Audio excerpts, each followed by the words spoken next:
Hello, ladies and gentlemen. Welcome to the Sin Bin. My name is Mecca Matt. And what we have today for you is a signing, but not just any signing. The signing of one Marc-Andre Fleury, Vegas Golden Knights goalie. And I have the term for you here. It's actually a contract extension, 3 years, $21 million worth, with an annual average of $7 million. So we're going to break it down. We're going to talk about it, and I'm going to give you my expert opinion.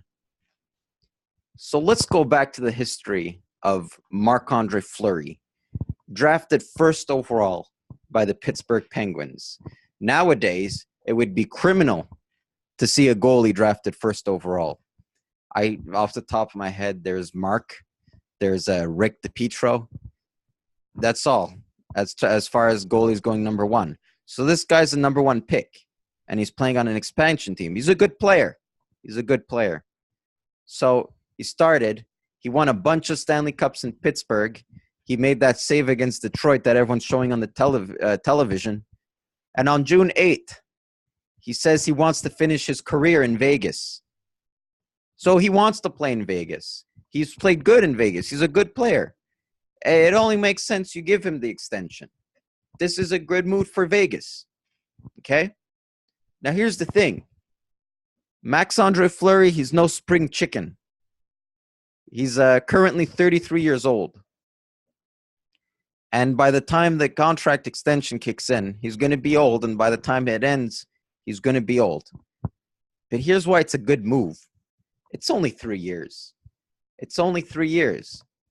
So if he sucks, you're not stuck with him for, 7 years, kind of what the Toronto Maple Leafs did with David Clarkson, where he sucked, okay, but they're stuck with him for 7 years. So if he sucks, say next year he drops off the face of the NHL, which I don't think is going to happen, but let's just say hypothetically, he starts playing bad. Well, they only have him for 3 years.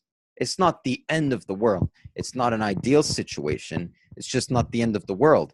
And for a team like Vegas, who just has cap space up the wazoo, they can't go wrong with this. I like it. And I like Marc. He's a good goalie. I think sometimes people are too harsh on him because he played prior on a team with Malkin, with Crosby. People didn't give him enough credit.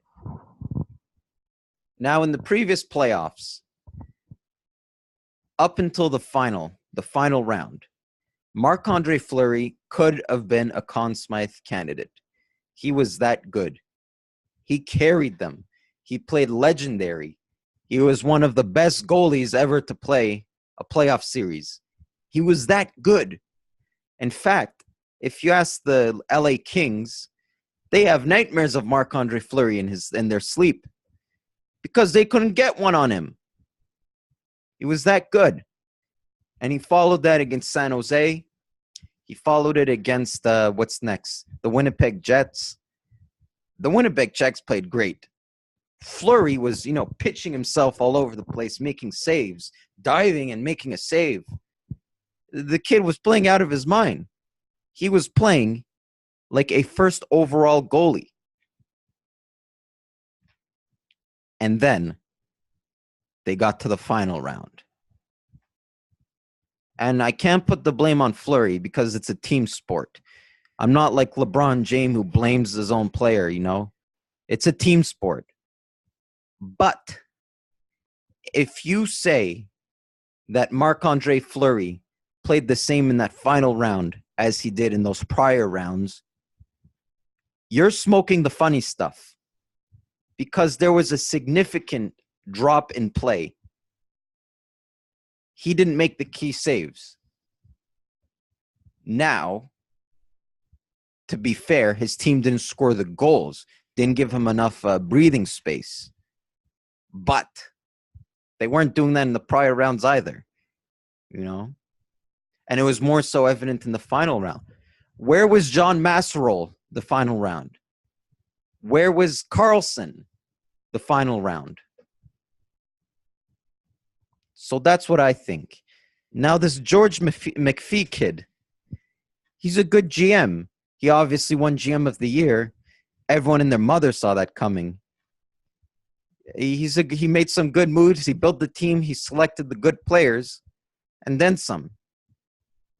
Now he did good moves. The only bad one, I think even he would admit it, is Thomas Tartar, which, come on, a first, a second, and a third round pick for Thomas Tartar. That's not good. And he was benched most of the time. He didn't play many games in the playoffs. The Tartar move wasn't good. I think he'll admit it. But the Fleury move, and if you remember during the expansion draft, the Pittsburgh Penguins wanted nothing to do with Fleury. They prayed the Golden Knights, please take him. We don't want him. It's not a racist thing. It's just we don't want him. And the Golden Knights took him, and it was one hell of a catch. It wasn't. They were giving it to him. That's how good of a move it was. So that's what I think of Marc-Andre Fleury. That's what I think of his contract extension. If you like this video, please subscribe. Please like. If you have any comment, don't be afraid to say it. If you want to comment on my messy hair that I didn't get to comb this morning because I just woke up, you can do it. This is a freedom of speech, freedom of writing a comment you want. So go ahead, write a comment, press the like button, subscribe. This has been Mecca Matt. This has been my sin bin, and see you guys later.